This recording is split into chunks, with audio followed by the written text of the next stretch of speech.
Hi, this is Make No Little Plans with Ivonne, and we're at South by Southwest. Today, my interviewee is Oliver Rajamani. Oliver. Thank you for joining me. Yeah, thank you. I'm very excited. I went to see him perform the other day.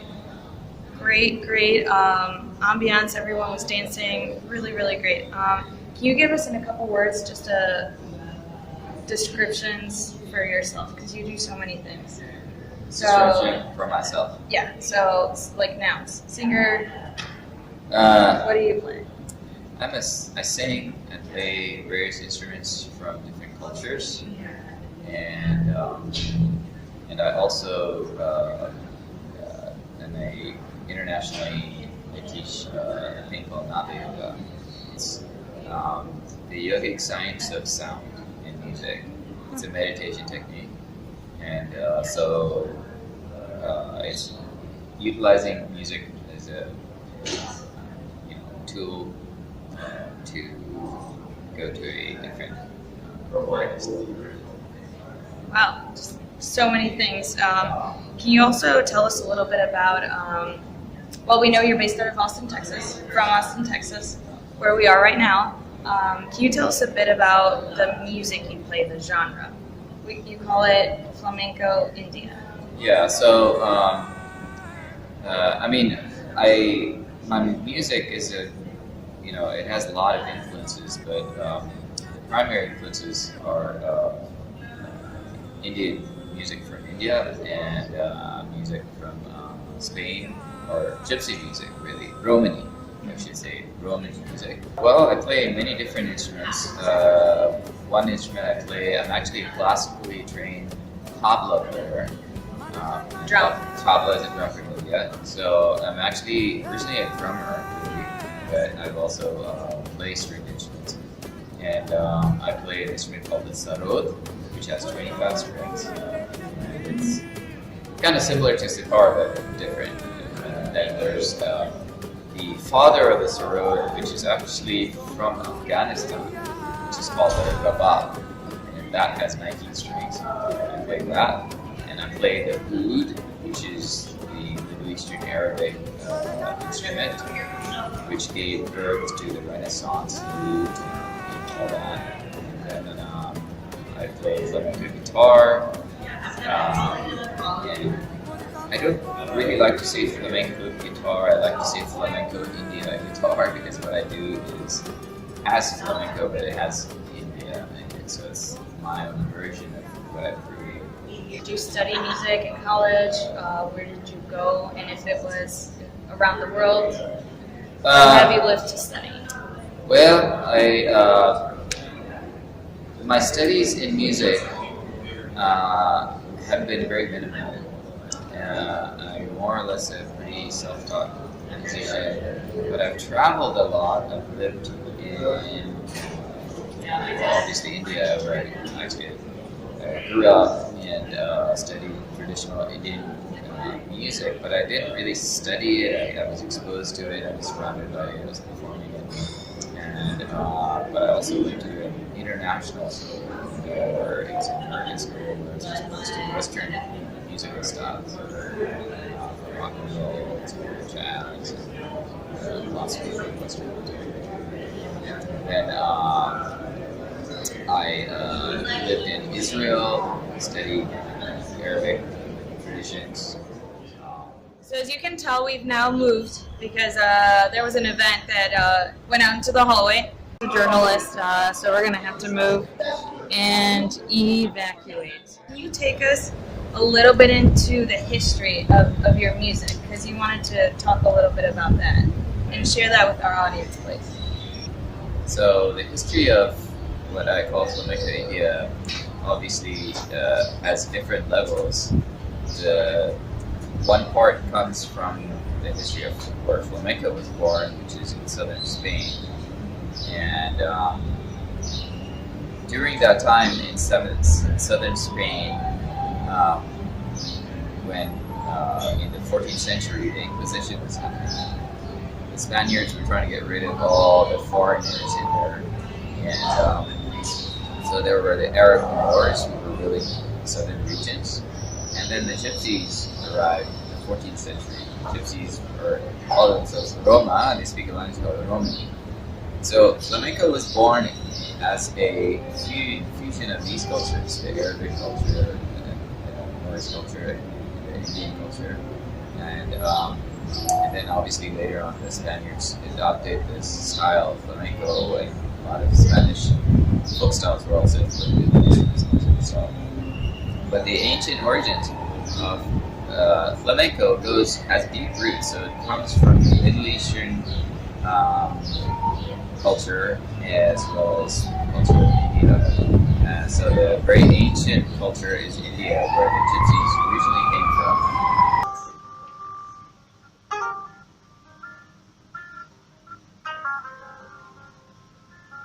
You'll see the similarities lie.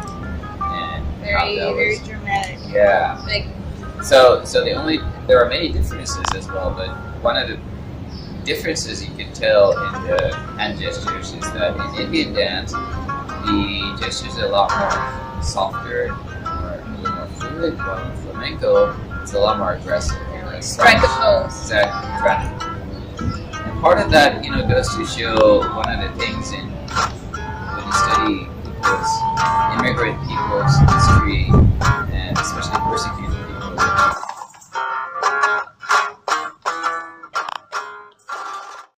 Became a little more aggressive and a sense of proving to show their identity and their, so it became a sense of purpose for them. For example, I saw in your credits you have Gypsy Kings, which I saw live for Vinia Music Festival, Music Grounds. I love them. Also, Willie Nelson, two very different artists. Can you talk a little bit about some of the highlights of the performances you've had? I had the opportunity to perform with the Gypsy Kings, and I've performed also with their sons now, who have a group called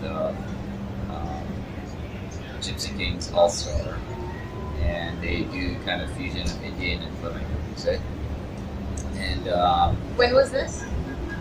This was recently with their sons. I played about 2 years ago,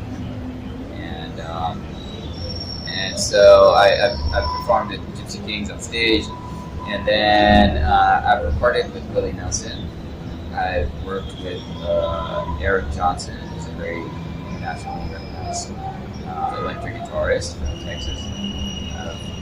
Recorded with Edie Brickell, who's a wife of Paul Simon and singer, actually comes from Texas too. Many other great popular famous artists. I've even recorded with different Romani artists, which I believe I mentioned. I collaborated with dotschy Reinhardt, who's from the Reinhardt family. Vadim, Kolpakov from Russia, who's a Romani. Jeronimo is from Spain, Tommaso from Spain, Flamenco. So these kind of various artists, and as well as legendary Indian artists like Ustad Hashishman, master. His lineage goes back thousands of years. I mean, hundreds of years. And Ustad Sujat Khan, many artists like this. And so some of the most greatest points, I guess, was working with these artists. Being actually not just musically, but even just getting to know them. And you realize these are just normal human beings. But sometimes people ask me, how is it that you got to perform with these people? And how did it happen? It's just a matter of calling people. A lot of times artists are actually wanting to do something new, wanting to do something different. If you go with a good heart, a good mind, all things are possible, and sometimes the possibilities doesn't necessarily have to do with what you accomplish in a worldly sense. It also has to do with what you accomplish in the sense of really coming to a place of contentment within. So, I mean, just because you become a famous star doesn't mean you're content with it. So, you still, there are hundreds of artists who are famous and rich and everything, but they're still searching for something. So that contentment comes from a very deeper place. It's true. Money and things and fame aren't everything. They're not, but they definitely are good to pay the hospital bills, especially right now. Yeah. When you hire musicians to perform with you, what do you look for? Two important things. The first thing is obviously you need to be a good musician, have some sort of technical skill and understanding. The most crucial thing, which I really look for in an artist, is their own being or their own self, in the sense of how they communicate with you. You know, communication, we live in an age of fast communication, and heartfelt communication sometimes is missing too. Sometimes, there are musicians who are not as good, but they bring so much to the musical stage, so much more even than someone who's second, that they become more important than the person who can play the guitar so fast. So you have a very specific type of music that isn't really, your top 40 mainstream type of music. Okay. How have you strategized to make it successful in terms of revenue? Have you considered a certain demographic, touring to certain places where they listen to your music, social media? Like, how have you put together a plan to take your music to the people that want to hear it? It's very cultural music. This is a tradition being passed on from hundreds of years, and so in this music, it's not just an entertainment. It's a way of living. It's a way of being. It's a state of being. It's a culture, But it's very extremely hard when it comes to touring and stuff like that. And so it's a challenge. It's very challenging to be an artist of my style or tradition,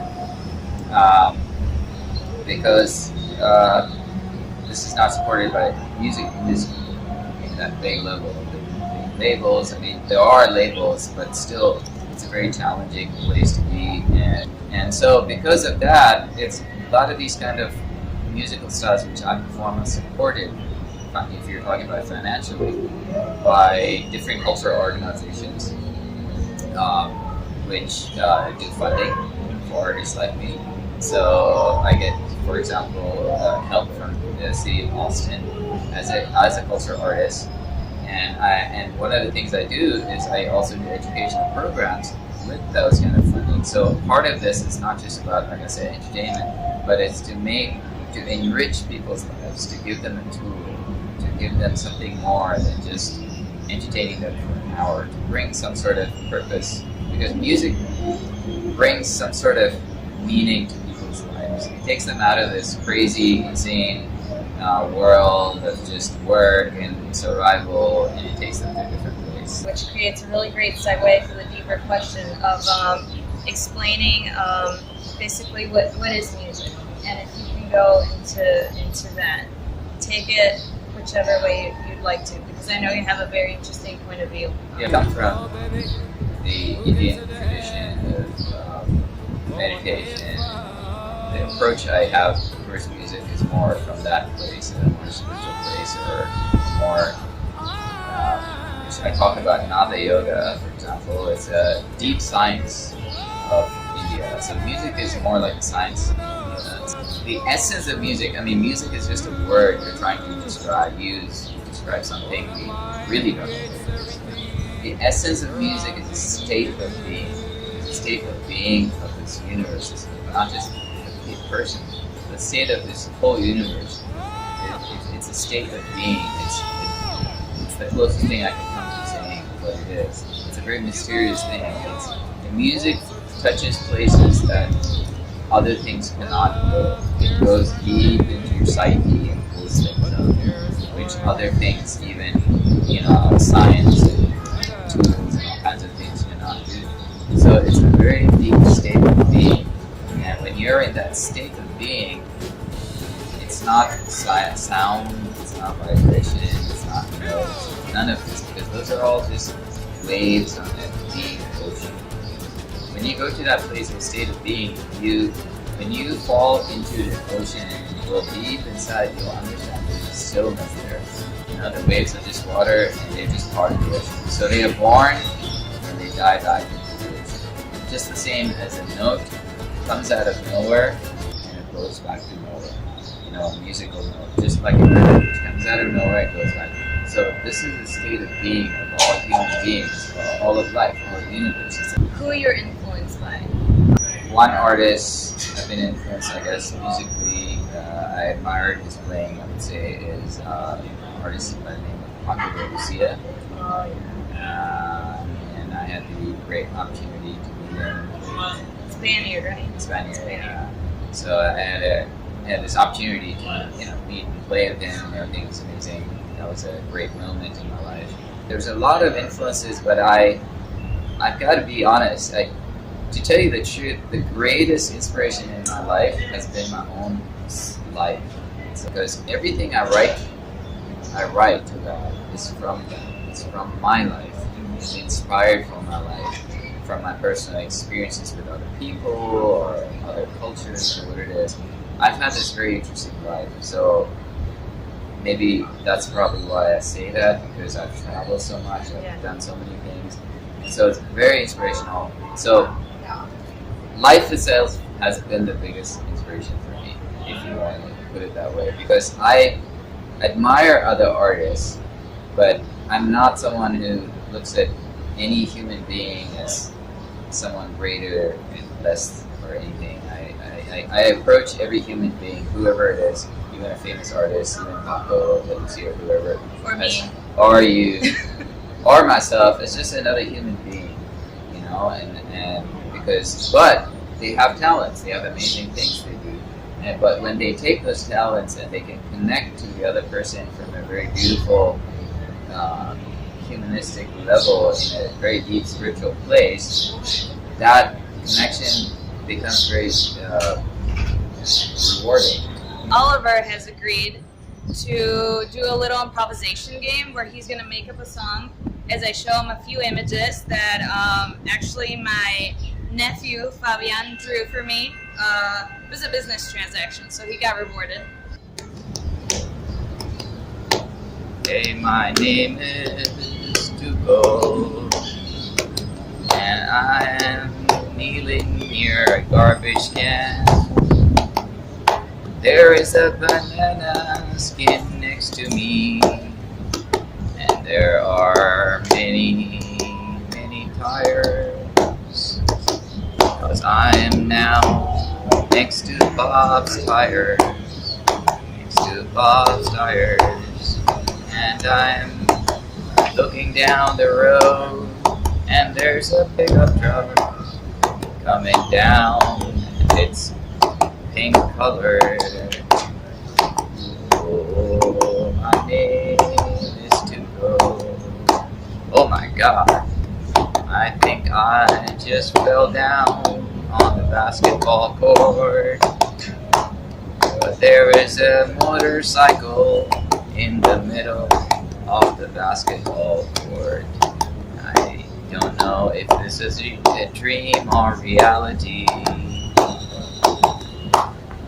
Oh, now I'm in a banquet, and there is a guy carrying grapes and a drink. Maybe I have become important and famous, or maybe I am. Oh, there's a guy who just said, "Hi, son." There's a joke. What did the father say to his son when he went to college? He said, "Bye, son," like bison. And so I am here now, walking down the highway, and I think I just fell off my bike. But then I am at a church with a cross about me. Is this the end of the world and Jesus Christ has come back to judge me? I don't know. Maybe it's all a dream, or maybe it's reality. I have no idea, but I know that it's all in my head. I have a big release of my next album called Flamenco India, and it was recorded in Spain, India, Morocco, and Texas, and it has some of the legendary artists of flamenco, gypsies and manos from Spain. It has some of the most leading artists from India, and some other Austrian artists who perform with me. Show concert will be on the 29th of April. Oh my gosh, okay, I'm gonna mark my calendar. That sounds awesome. I mean, we're bringing artists from India and Spain. That should be on your Facebook page then, right? Because I get the feed from your... It should be on, yeah. Yeah, okay. This album is accompanied with a documentary film shot in all these various countries and cultures, and it explains the history of flamenco music, the history of Romani people or gypsies, and Texas, where I live, how music was brought from Spain into the Americas, like into Central America, like Mexico, and all these cultures were influenced by Spain, because a lot of dance and art forms and all kinds of things came over here, and you can see certain traditions even in flamenco which migrated into Mexican culture and into Texas. You know, you have to remember that the cowboy culture we see in Texas, and, you know, we think of cowboy culture as some Texas thing, but its origins actually go way back east, you know, because I did some research on all this stuff, and you can see that a lot of the culture of cattle and horse came from the Spaniards. They brought the horse into the Americas. But that was brought from the Middle East cultures, the Arab cultures, brought all those traditions into Spain.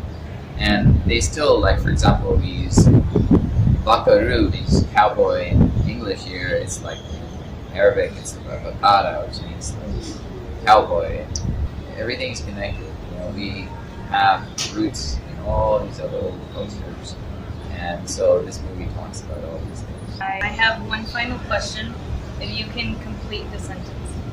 The purpose of music in this world is? To be in nothingness, and within that nothingness is the place of pure potential. Well, thank you very much. I appreciated having you on Make No Little Plans. South by Southwest was great. I love seeing your performance, and you'll get all his info in the description.